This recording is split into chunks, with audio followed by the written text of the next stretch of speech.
Starting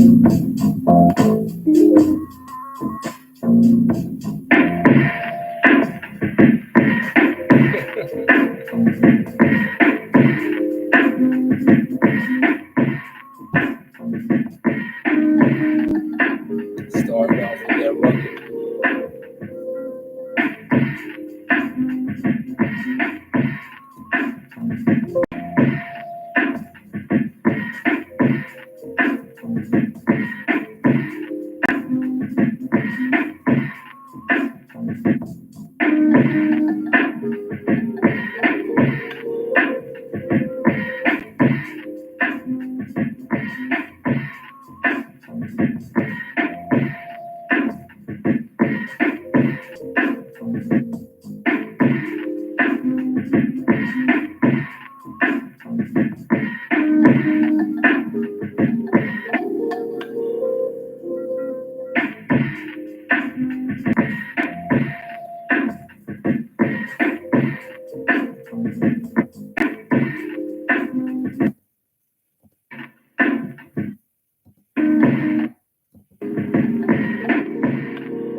What's up? What's up?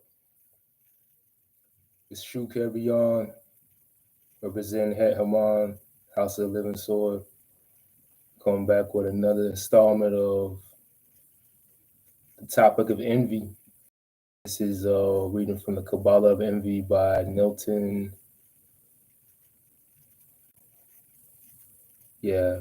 Nilton Bonder. So the topic of envy and idolatry. Let's look here. So about the 10th commandment, which says we should not covet others' belongings. The Radweiler said, he who doesn't have the self-discipline to obey this prohibition of coveting should begin anew, starting with the first commandment, to love and recognize divine justice, because if such an individual really believed in God, he would not envy that which was allocated separately as part of the portion of his neighbor. Envy is the ultimate proof of the civilizing and organizational driving force behind the 10 Commandments. Even the original abstraction of God's existence is put into check when we come face to face with envy at the end of the list of commandments. This is because in the rabbinical system, envy reveals not only disbelief in the divine order, but also the detours that lead to idolatry for those who think they believe in God. These are without a doubt more numerous than the unbelievers and considerably more destructive to the system. There's a whole bunch in that statement. Let's zoom in right here. It said, envy is the ultimate proof of the civilizing and organizational driving force behind the 10 Commandments. So he said the proof is in the envious pudding. The proof of the 10 Commandments is in envy. And then envy, even the original abstraction of God's existence is put into check when we come face to face with envy at the end of the list of commandments. And that's interesting. But he said this is because in the rabbinical system, envy reveals not only disbelief in the divine order, right, but also the detours that lead to idolatry for those who think they believe in God. These are without a doubt more numerous than the unbelievers and considerably more destructive to the system. They say in the Tao, a person dies and is reincarnated, or lives and dies with each breath. So 1,000 and 100,000 times daily, a person dies, and it's the thought process of the person that they're eating off of the tree of their belief structure, and that's in that moment, and bearing that fruit.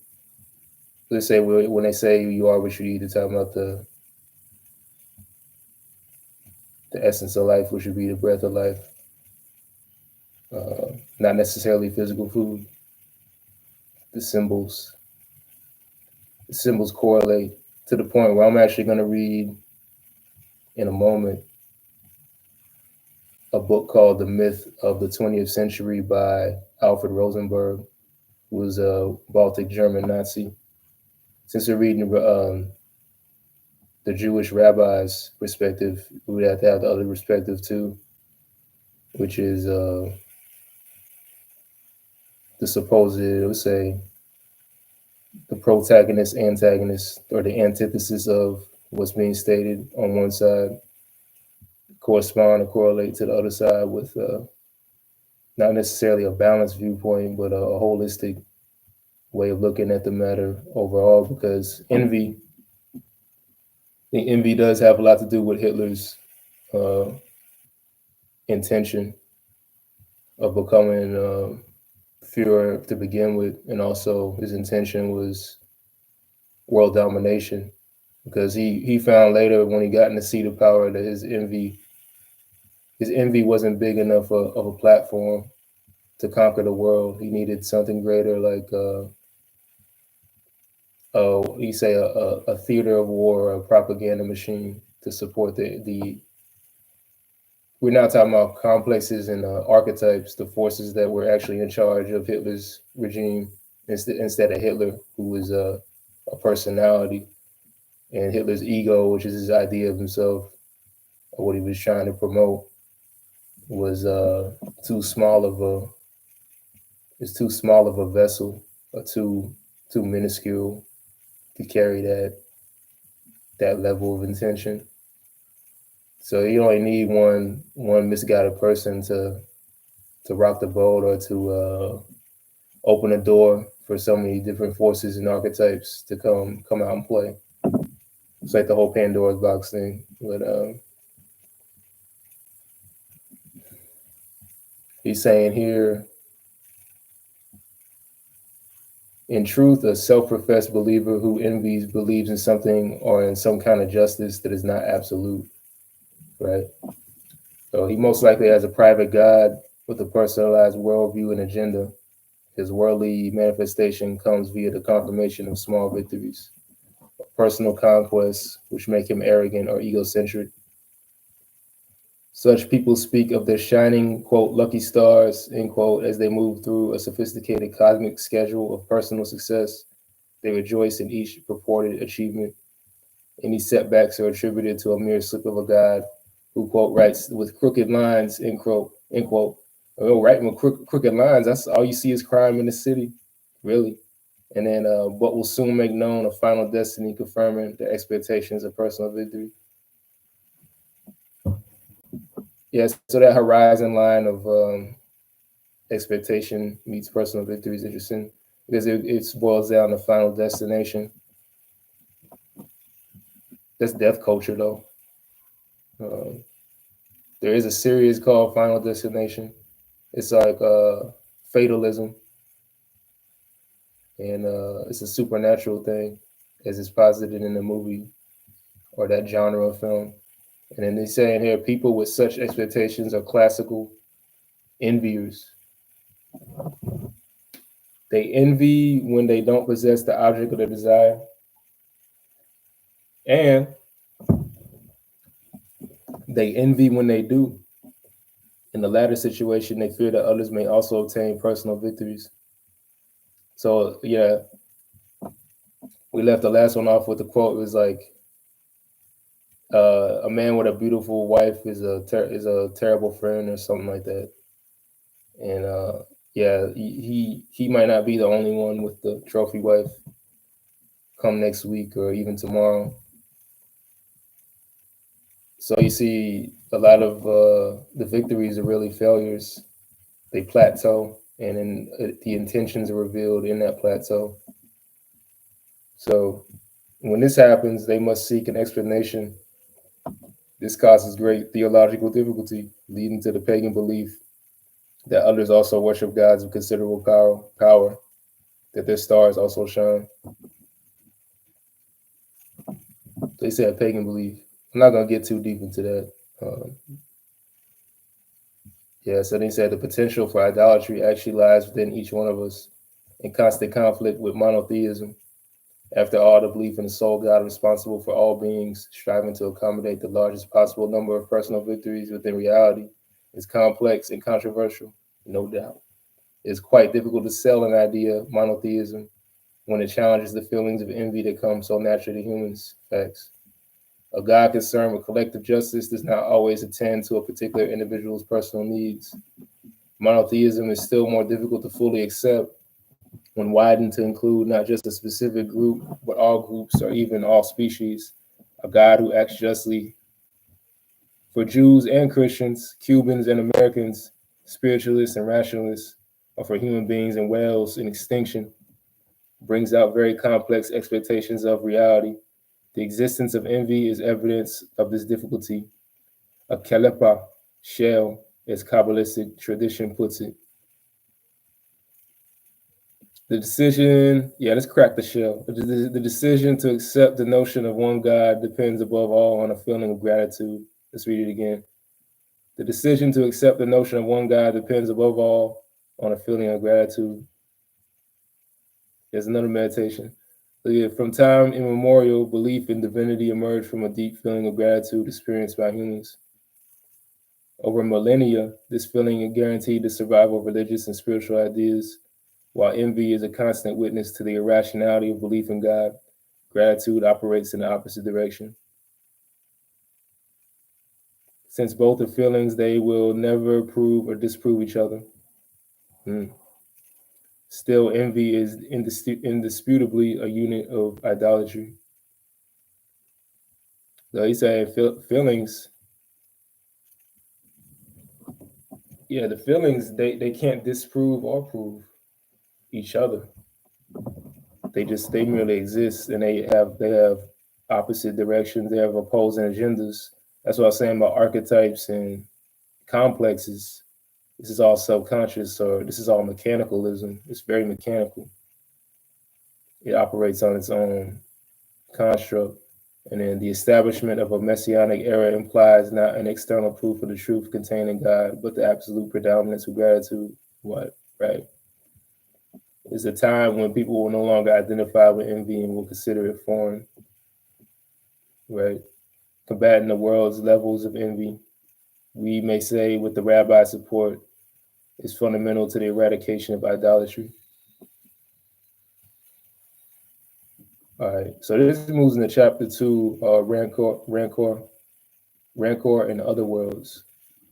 And we might get into that. Let's look right quick over here, though. Let me switch the window.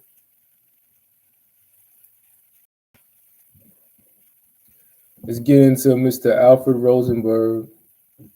Just because you're a Nazi doesn't mean you can't be given a platform to share wherever you come from with it. So I'll say, let's understand what's he saying here. Love and honor.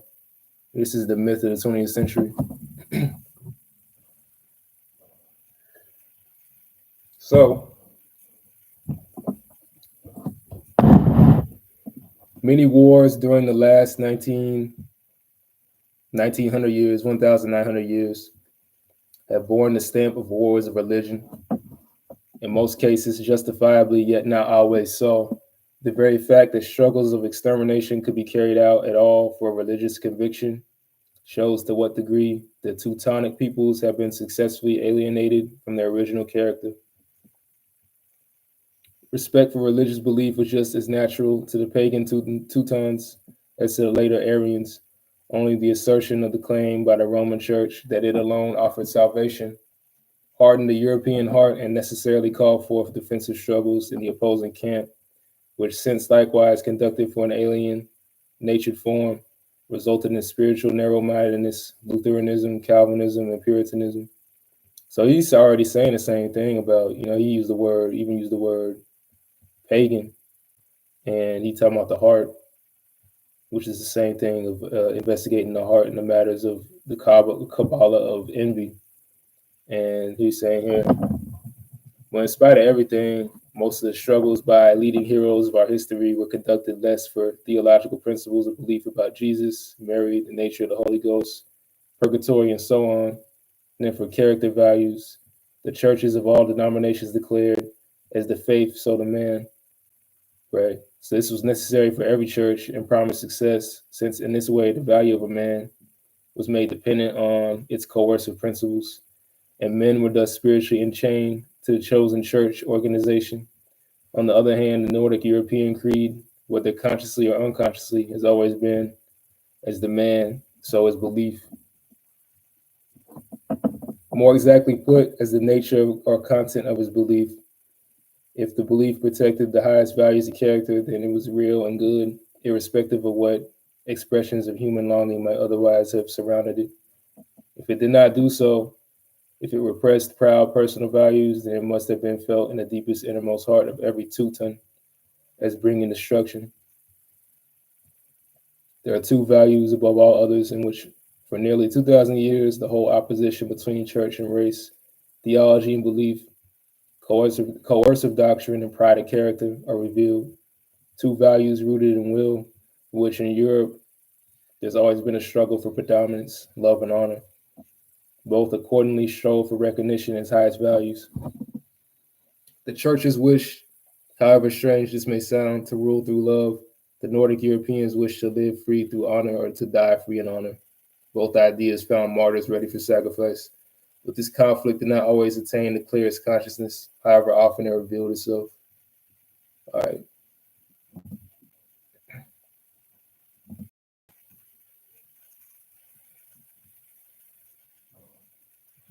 Cool. So let's look chapter 2 here. We can open it up for a minute and look.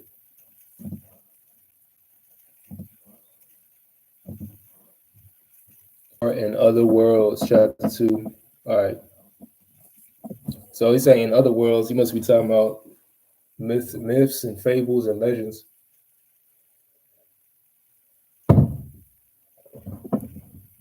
That's my first impression of it. He's saying attempts to establish and rank priorities always underscore the limits of the human mind. But they can at least serve to create an analytical model. Thus, we will try to take reality apart in the classical manner suggested by the Kabbalah, based on 4 dimensions of worlds. These worlds coexistent and superimposed on one another serve to transport mundane events, starting with the most concrete into more subtle dimensions of reality. Scientists have shown, he's talking about metaphysics. Scientists have shown that small quantities of certain substances behave in a particular manner, but when these substances are taken in regular doses, they tend to accumulate and behave differently. Hatred is similar in nature. Biblical texts and rabbinical interpretations offer us some classifications of hatred. In Leviticus 19, the passage known as Kedoshim, holiness, we find 3 different forms of hatred. Lo tisna, do not hate. Lo tikon, do not seek revenge. And lo titor, do not bear a grudge. Well, this is lo shu. Check it. The first, do not hate, is about the most common form of hatred, reactive hatred. We immediately hate someone who is disagreeable to us or subjects us to suffering. I'm gonna stop right there because really, yeah, we could read this all day. Yeah, we could read this all day. But actually, the reading of it doesn't solve anything. But since we come to the conclusion that reading it doesn't solve anything, what should we do about it? Should we merely just sit around studying, or should we work with these forces, not internalizing them, but bend them to our will, make them coercively conduct them in a way that's flourishing for the holism of the organism. It's more a holonic approach, which is omniversal or cosmic. Because if it really boils down to a man's life force and his envy, if it's all envy and if it's all disagreeable and you can forecast defeat. But as soon as I meet somebody, I'm like, well, okay. And this is historically speaking. This isn't today's arithmetic on it. As soon as I meet somebody, it's either it's survival of the fittest or it's you know, I could tell if it's somebody who's in the church, somebody who's an atheist. Drugs are their god. Uh, is life their religion? Has life become their religion yet? That's what the big question mark usually for most people. I said before, you got a culture that's based around consumption. A death culture based on consumption is an oxymoron, actually. If you're a consumer producer based society, and really it's not a producer based society, everything's made in China. If you're in a consumer society and the end result is to kill people, that makes me wonder why the society has any meaning or existence whatsoever. Why would why would a greater being than those particular notions or forces allow that to persist? And it's really a matter of, like I said, we say read about it. We could read Talmud, read Kabbalah, read the Bible. You know, like I could play music that leads to the cemetery. I could play music that leads to the kingdom of heaven. It's about the same thing, really. I could say something right now that opens up somebody's heart. I could say something that shuts down their ability to hear me.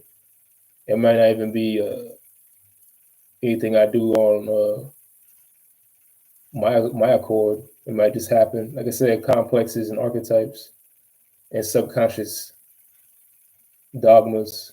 These things are really obstacles that don't have any. They don't hold any merit. They don't have any substance. And we talked about substance earlier. Substance meaning validity. It's not veritable or verifiable. It has nothing to do with making envy disappear. If such a thing were possible, we talk about possibilities. I think making envy disappear would be up there along with making world hunger disappear, for instance, which is a popular notion. Reminds me of the Teresa, these type of things. Again, you watch somebody play a martyr or a saint, but it's not going to do anything for the collective issue, which is like 8 billion different individual problems that can only be solved by the person turn their light around and look at who's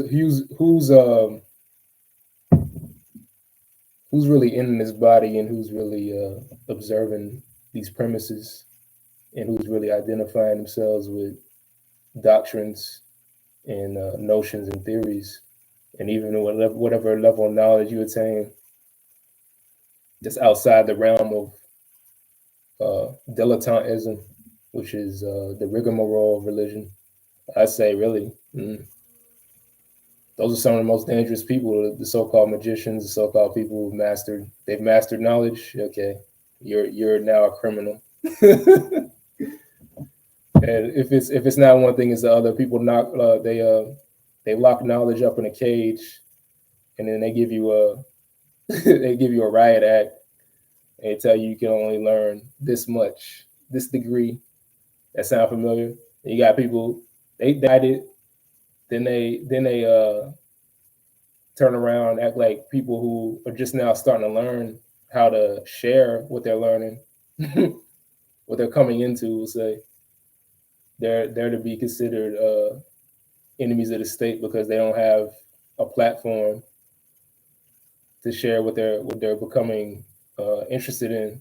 Actually, I don't think you should even say anything until you realize what interests you and what is the point of in a in an ocean of so-called information. This is supposed to be the Aquarius age. I can hardly tell the difference really.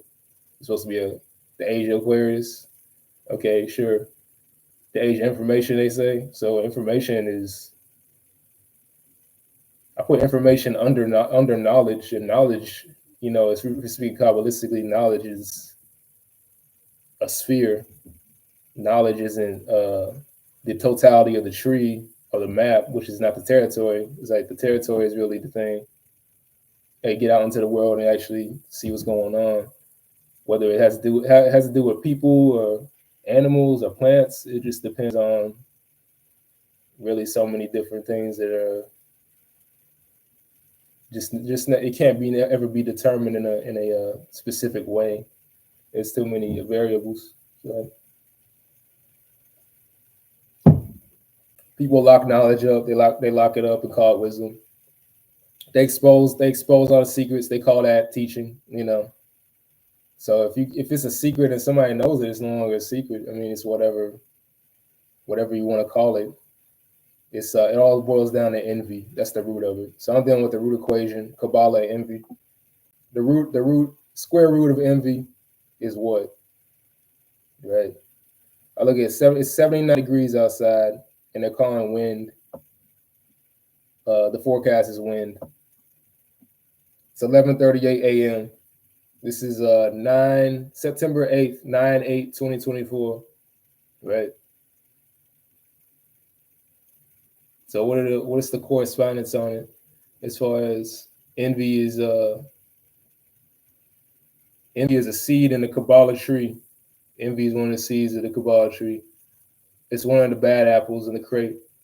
The square root of envy is what? This is something to think about. I think that's the meditation for today. What's the square root of envy?